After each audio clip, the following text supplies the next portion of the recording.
Hey, this is Matt once again. Welcome back to the video. And this is a paid request for Carson. Thank you so much. I apologize for the wait for this. For those interested in requesting any type of videos, I'll get to it as soon as I possibly can. It could be any review, re-review, random thoughts, commentaries, reactions, whatever the case may be. I'll get to it as soon as I can. But this is for The Wizard of Oz from 1939, which I do enjoy. I watched it. A lot of times I saw this when I was a kid. I remember my sister was in some plays, school plays as the Wicked Witch. So I remember watching those back in the day. And watching it again is just a great piece of filmmaking with some excellent songs, some beautiful Technicolor stuff that you go, man, it's crazy what they were able to accomplish in 1939.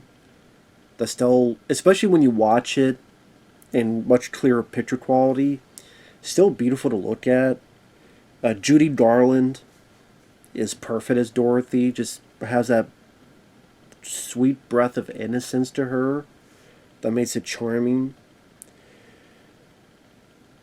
And it's still a nice kid-friendly fantasy adventure that still nice to watch today. With memorable characters, the Scarecrow, the Tin Man, the Cowardly Lion, the Wicked Witch of the West, played by Margaret Hamilton, who has the right look and tone and voice. It is sad when you look back on the film and just all the stuff that happened in reality that's just really depressing. That is a bit of a dark cloud put upon the movie. I know. Separate the movie from those events. I understand that. And I did, and I still really enjoy the film. But from apparently the guy who originally played the Tin Man, they put this dust on him, and he got like a toxic reaction to it, and had to go to the hospital badly. So they replaced him with someone and said, let's just use paint instead. Which, hell, that paint probably screwed that guy up as well. To Margaret Hamilton, I think for her death scene, they had like an elevator, so that's how she's able to crumple.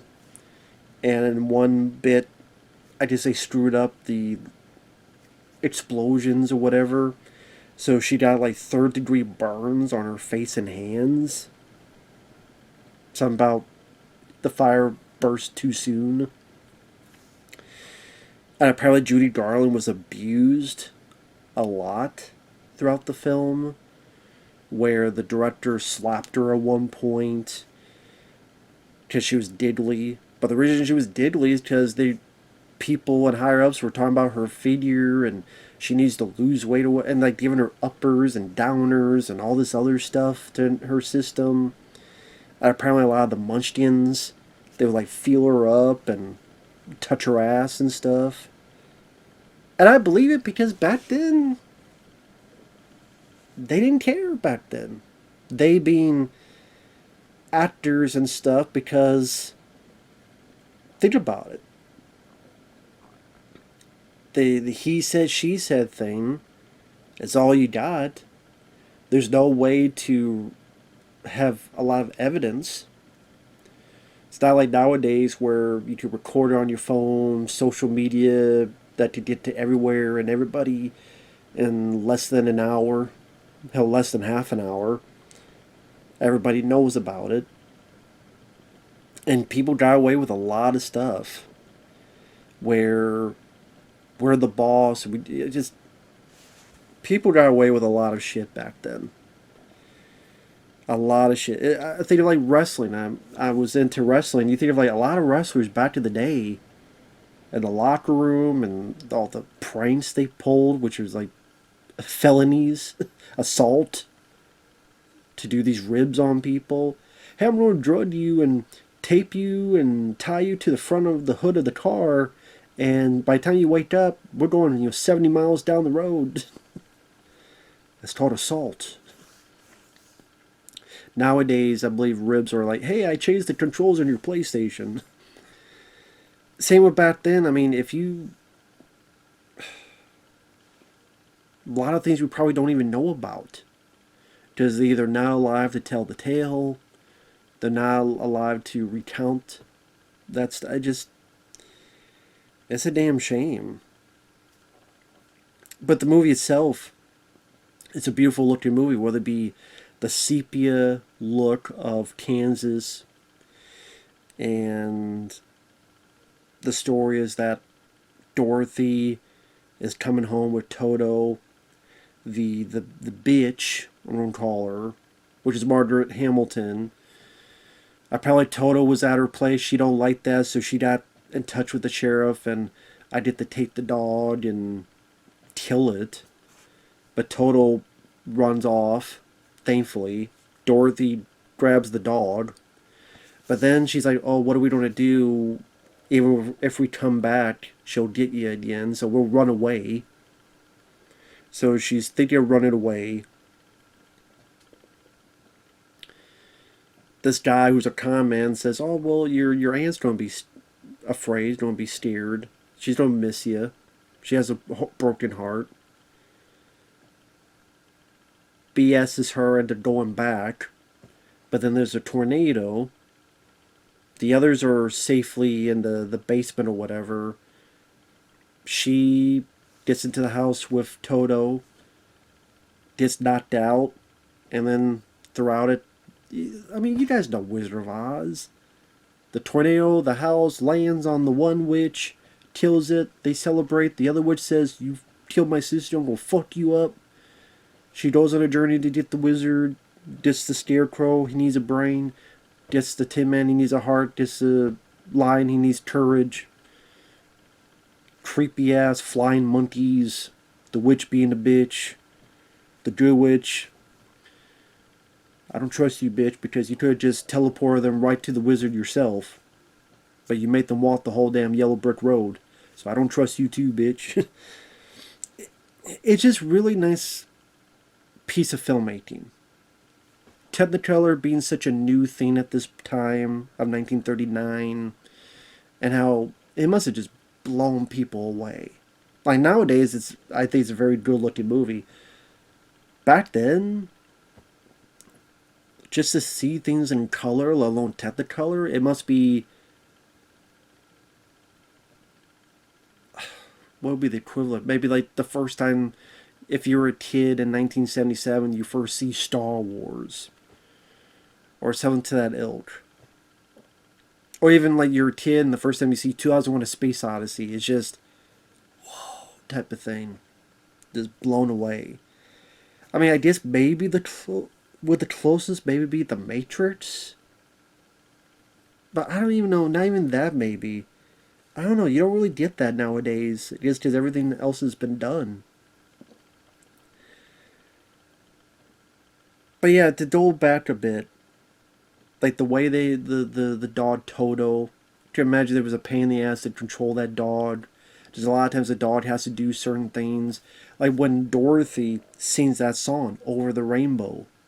Somewhere over the rainbow. There's a bit where the dog has to be like right here and stay there watching Dorothy and not run off and stuff.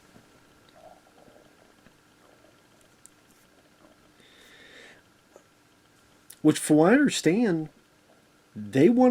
some people wanted that song cut out of the film, Over the Rainbow.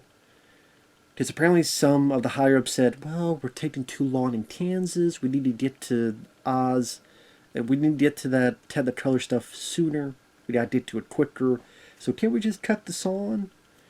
Which is insane because that's like the most famous song in the movie, and it's like one of the more famous songs in film history is Over the Rainbow.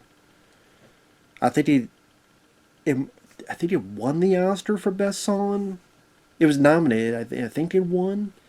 So it's crazy. Like, that's what you want to cut out. But they didn't know at the time, I guess. But thankfully, someone had a brain and said, keep the shit in. And like the tornado, it looks really good for 1939. Like, you see the characters, and then you see this twister in the back going around like this. And I'm sitting there going, how the hell did they do that? It's not like nowadays you put on a computer, but like 1939, I'm like, how the fuck did they do that? Now I'm sure, like, I think there are videos on YouTube where they answer that question, but I'm like, man, that is really good, like for 1939, how they made that look, with this like twister in the background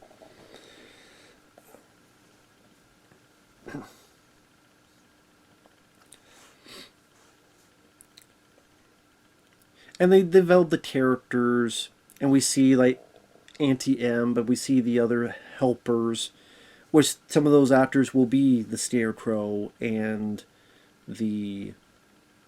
And it's one of those. It's those weird. That's kind of a weird thing where watch it again. It was interesting, where I did not remember a lot of those scenes in Kansas. Just because the stuff in Oz is so memorable that when I was a kid, because I haven't seen this film since I was a kid, that's what was fresh in my mind. The songs, Follow the Yellow Brick Road, the Wicked Witch, the weird flying monkeys, meeting those characters that I mentioned. A lot of the stuff in Canada I forgot. Like, I forgot that we saw those actors. Like, one goes, you know what? You should go up there and spit in her face. the Margaret Hamilton. And I forgot the whole deal was that Margaret Hamilton wanted to kill the dog. And that she went up and she was going to run away and met this con man. And okay, close your eyes. And he's sifting through and he sees a picture of her and Auntie M. And that's how he, oh, Auntie M is heartbroken. You better get the hell back. Cons her way. Like, a lot of that stuff I forgot. So it was interesting to watch this again to be reminded of that stuff. And yeah, Judy Garland, I thought, did a wonderful job. I know they wanted Shirley Temple. Now, maybe the mom knew that maybe someone would be up and said, no, you're not going to do this. Because, I mean, I think Shirley Temple was probably even younger. So, can you imagine what she would have had gone through? But Judy Garland, I mean, did a wonderful, like I said, innocence personified within the movie.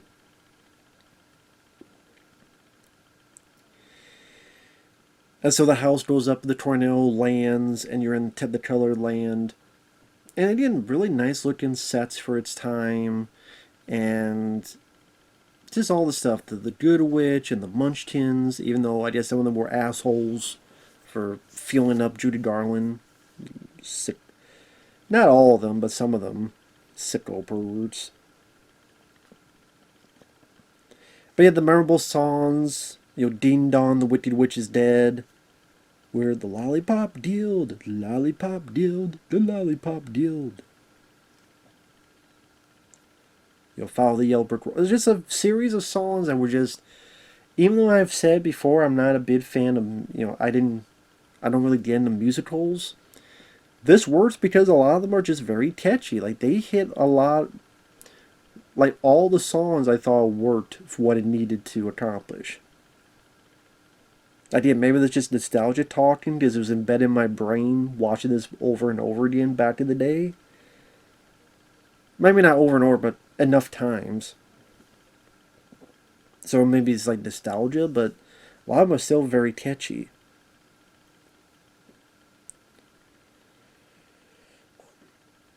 So she follows the Yellow Brick Road, meets Scarecrow, Tin Man, and Cowardly Lion. Scarecrow, I did like a line he says where he wants a brain, but he says, well, hey, sometimes somebody with no brains, they'll do a lot of talking. I'm like, yep, that is absolutely fucking true. They may do a lot of talking, doesn't mean they have a lot of brains. I also like and I forgot about this, where Judy Garland's trying to get an apple, and the trees, they come alive and they're pissed. and and Scarecrow, does something smart. Says, "Hey, well, what you gonna do about it, bitch?" And they're throwing apples at him. Then they're able to take the apples. But I forgot, like I like that idea. A tree being pissed and just throwing its own apples at you. Like, fuck you.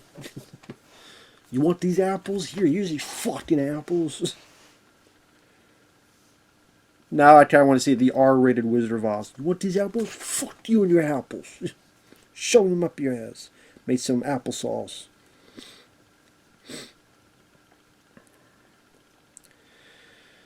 But yeah, the way the costumes are, I think were nicely made.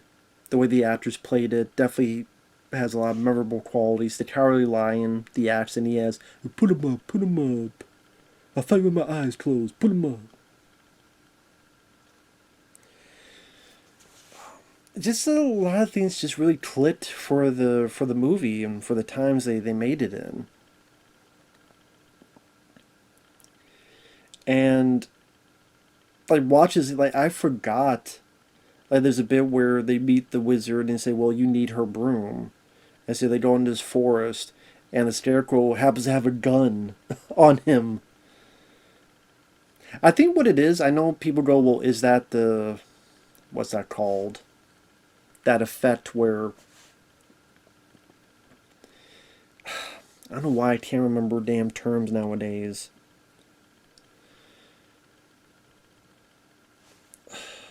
What is that called?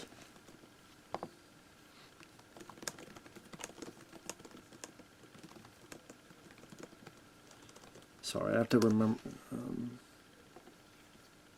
Mandela effect. Okay. People say it's a Mandela effect of, oh, there was never a gun, but now there is a gun, and I don't really believe in the Mandela effect. I don't. I think what it is that there are times where we assume certain things, and then our assumption becomes our belief.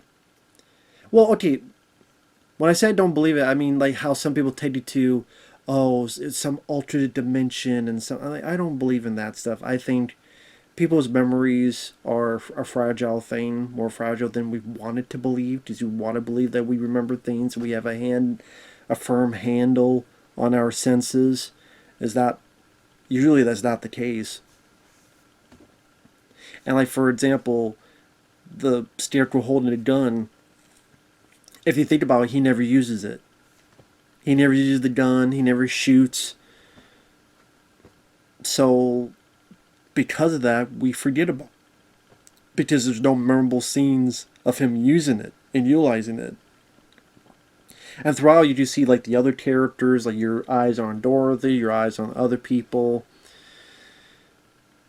that you don't really pay attention that the Scarecrow has a gun. And again, because he doesn't use it, because he doesn't shoot it or anything, if he did, you remember that moment. Oh, I remember when he shot the gun. Oh, he didn't do that? Okay, he just holding it.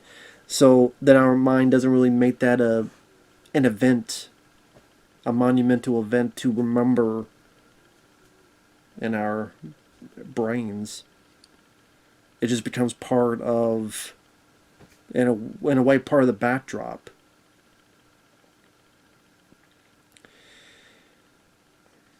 Although it would have been funny if he used that gun and, just start shooting the damn flying monkeys.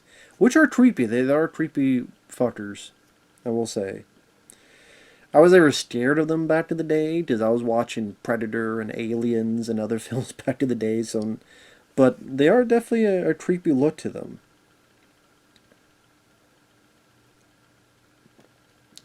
And one thing I forgot about is like when they get to the Emerald City and they're being on a horse and carriage to get to see the wizard. Every shot the horses change colors. So it goes from like purple to red to yellow. I have to think, man, how many horses like they painted. What happened to those damn horses? Because safety was not as much of a thing back then. It wasn't. So I'm like, oh man, I wonder. I hope those horses were okay, because again, I would not be surprised if later you found out those damn horses died because of whatever the fuck they painted them with. Because that shit would happen all the time back in the day. Oh well, it was part of the movie. But yeah, that's what's thinking about. Oh my god, those poor horses. It's an interesting idea that every shot the horses keep changing colors. So they had at least 3 or 4 horses. Does that it's not gonna be the same horse. They don't have like different horses. Then paint that one yellow, paint that one red.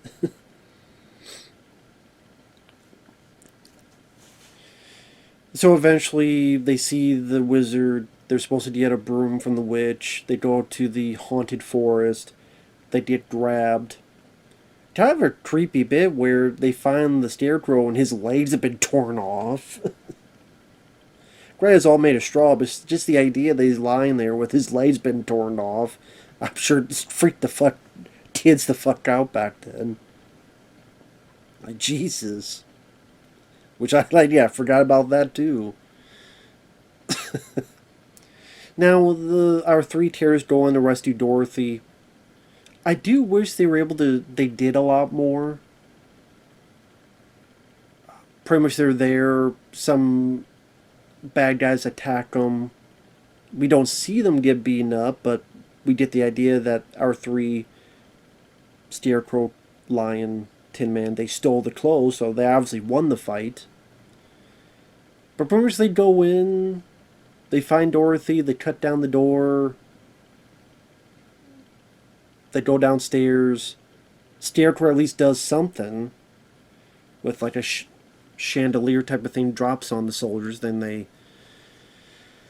But I kind of wish the other characters did a bit more. Because Dorothy's the one that melts the witch, and then at the end, everyone's being congratulated as if they did a whole lot. I mean, they didn't really do a whole lot. Like, Scarecrow did. He came with the idea to use Tin Man's axe and stop a lot of these guys to get to where they need to go. So I do give credit to the Scarecrow. Tin Man, I mean, he chopped the door down. Although they all had weapons, so they all could have been chopping something down, but I guess that's something. What the hell did the lion do? The cowardly lion, what did he do? He didn't do jack shit. He did nothing. He was useless. And I didn't realize I watched it again just how fucking useless he was. Because earlier he has a whole song about wanting to be a king and wanting to be royalty. But he's done nothing to earn that later on. Like, he didn't do anything. He didn't do shit. It was useless. He was pointless. I mean, when you watch the film, you realize the Cowardly Lion was completely pointless. Like, that would have been a nice scene where you have the idea like he can fight. Have one scene where he's punching some of them. Pa, pa, pa, pa. Like he's getting scared and he sees Dorothy's in trouble and he's like, pa, pa, pa, pa. Have that. At least one scene of that. At least that would have helped with when they get their rewards. But the idea is that they've had them all along. Tin Man said he needs a heart, but he's been caring about these folks the whole time. Scarecrow needs a brain, but yeah, he's been solving stuff up. Whether it be the cleverness of getting the apples from the trees by pissing them off, or seeing the rope tied to the chandelier and using the axe to fuck up a lot of these bad guys. So that's the point, is that they've had it within themselves all along. But yeah, the lion didn't do shit. So that's one nitpick I have. I wish they'd given the lion something to do in the third act. Because he's given nothing to do. The other nitpick I have is the ruby slippers. There's no place like home. Oh, you were there? She wakes up in her bed back in Kansas. You were there, you were there, you were there? There really is no place like home. But then the movie ends, and I'm sitting there going, well, wait a minute, time out. The dog is still in trouble. Like, Margaret Hamilton is still going to want the dog. And she's got the sheriff. That's why you were trying to run away in the first place, remember? You're running away from home because your dog's in trouble. And, okay, they don't come back and get the dog. Now is the dog no longer in trouble?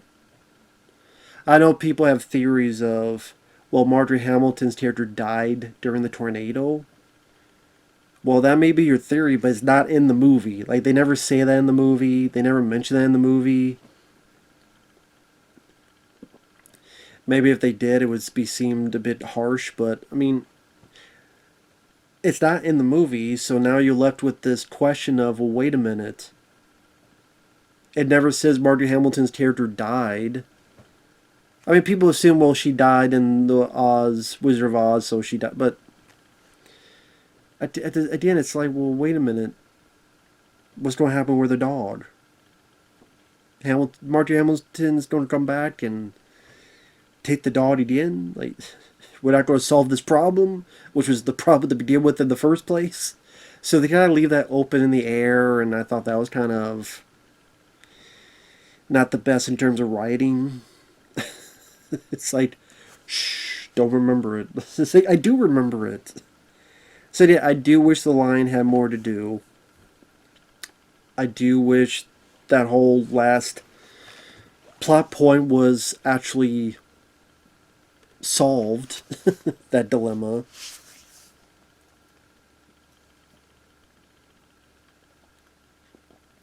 I know there was other stuff cut out. Like, there was a whole celebration after the witch was dead. I think you can find the song on YouTube, but the footage is long, long gone. Also, I think part of the script was going to imply that her and the I forget the guy's name,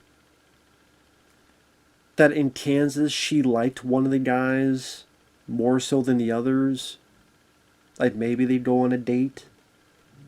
And that's why when she says to Scarecrow, I'll miss you most of all, it's because you remind me of the guy who I like more so than... I think that was going to be part of the script, and they didn't go with that. Which is fine, because she is underage. But hell, they didn't give a shit about that back then, apparently, either, so... But I'm glad that wasn't in it. I don't think that was needed. But the end the plot about the dog and what's going to happen with the dog, you finish that up.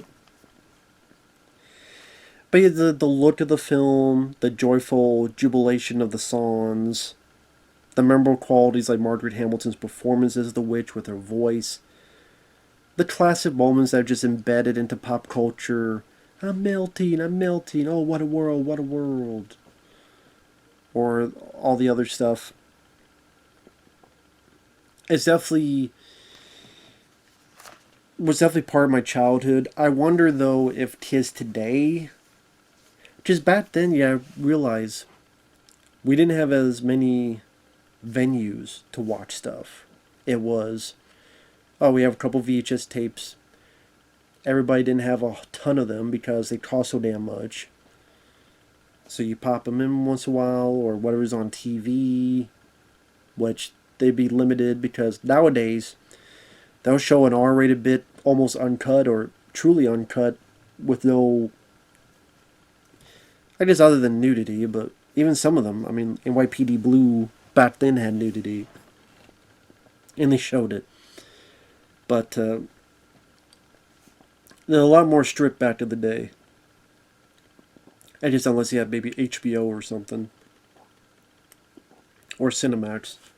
But I mean, there was just less venues, because there was less venues like the internet and all this stuff, so sometimes you just had to watch certain things, because that's all you had. One of them was films like Wizard of Oz. But now that kids, they have a lot more stuff they could watch. I wonder how many of them would. I guess probably nowadays, when they're older, they hear how much it's a classic, then they'll watch it. And then they'll make a YouTube video going, I've never seen this before. And that'll be the thumbnail.